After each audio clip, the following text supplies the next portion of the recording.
Hello guys, good morning. So ayan guys, susubukan natin tong pang leak test ng radiator coolant. So gagamitin natin dito sa Hyundai Creta.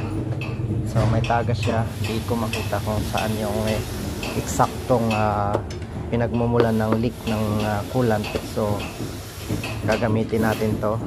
Ayan, mayroon siyang iba-ibang klaseng mga radiator cap at doon natin to ikakabit. Ito, ganyan siya. Ayan. Tapos ito yung kanyang manual pump, tapos na-connect dito. Try natin to dito. Ayan. So ayan, saktong-sakto naman ito.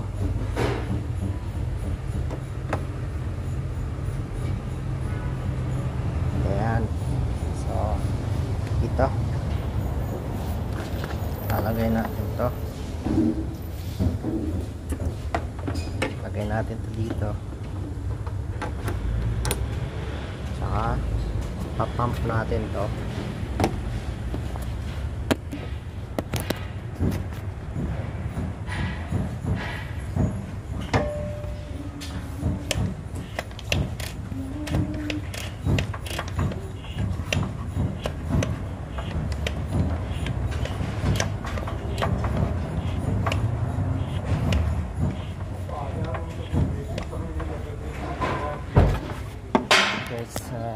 Tapos na natin may pump.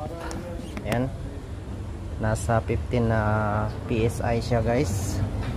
So malalaman natin dito ngayon kung saan yung naglilik. Ayun guys, kitang kita na guys. Ayan, kita nyo guys ito. Ayan ayan, madali nating ma-identify yan andun yung leak sa lower radiator hose. Ayan. So sa ganitong paraan madali natin ma-identify kung saan talaga yung eksaktong leakage ng coolant natin. So wala namang iba, yan lang. Ayan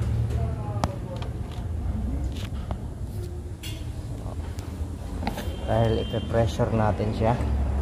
So mayroon din siyang release dito katapos natin matest. Ayan. So goods na